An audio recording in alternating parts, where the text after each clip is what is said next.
top players in the Primeira Liga in Portugal that have come to the Prem and kind of flopped. Some have, some haven't.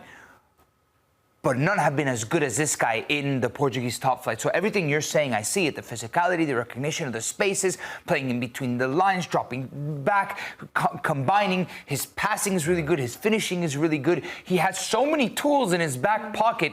I've been so eager to see him take that next step in his career because the season before this one was also crazy. Yeah. So it's going to be a new test, a more difficult test at Arsenal if it is to happen. Of course. And Gyökeres, you're right. He did show that production over multiple seasons and is coming off over 60 goal contributions. That's crazy. Wild. Okay, so that's what these guys think. What is our good buddy Jeff Shreves, our EPL correspondent, think about Viktor Gyökeres? Jeff, so good to see you. Is this the missing piece for the Gunners? Have they found their guy?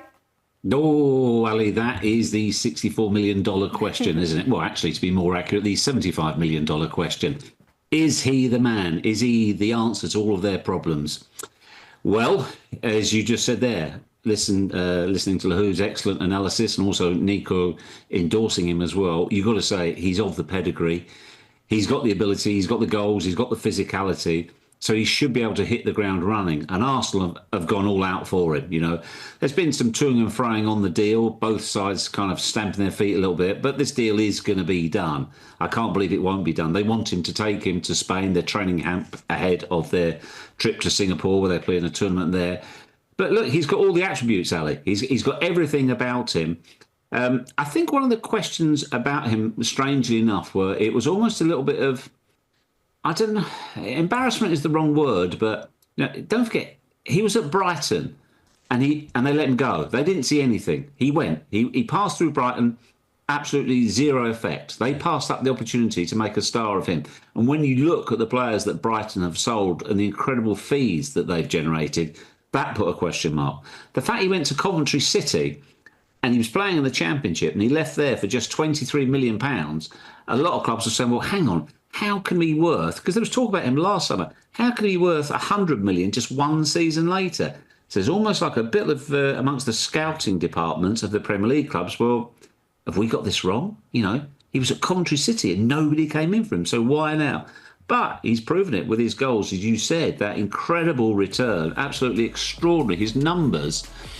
But it's his all-round game as well, which is why I think he will suit the Gunners. But I don't know what they, you know, there's still a lot of love for Kai Havertz at Arsenal. So it's where he fits in. I think it'd be, I'm not sure that Arsenal will have a predefined front three, if you like, for next season. I think it'll be interchangeable depending on who else arrives as well. But look, for Arsenal fans, you know, most of them are quite literally, yes, they're delighted, but there's a large faction of them saying, about time too. But Gyökeres is going to start, right? Like, I don't know.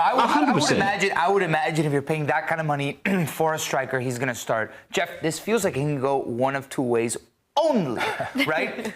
This Gyökeres idea has ballooned and ballooned and ballooned and ballooned.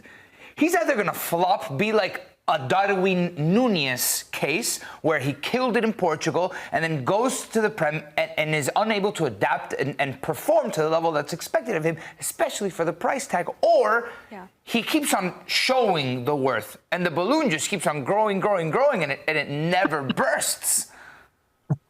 Nico, I think you're describing me over the summer. I've just ballooned and ballooned and ballooned. Jeff, we're all in the same boat.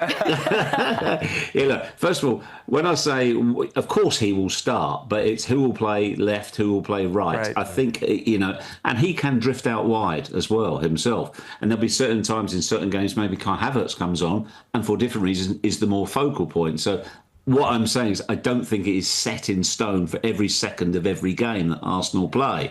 Do I see it as a straight dichotomy? Will it either be a super sensational success or an absolute flop? No, and also I'd certainly back the former rather than the latter. Again, because of his pedigree, he might take some time to bed in, but it's not as though he hasn't played in this country. So I think that's less of a fear. I also think that he is somebody who can, you know, he's adaptable. You can see as well, he is so keen for this move. Okay, that doesn't guarantee anything, But I would expect him to hit the ground running. And to be frank, though, Arsenal had to do some business. Look what Chelsea are doing, look what Liverpool are doing, look what Manchester City are doing, look what Tottenham are doing. Really impressive stuff from Tottenham right now. So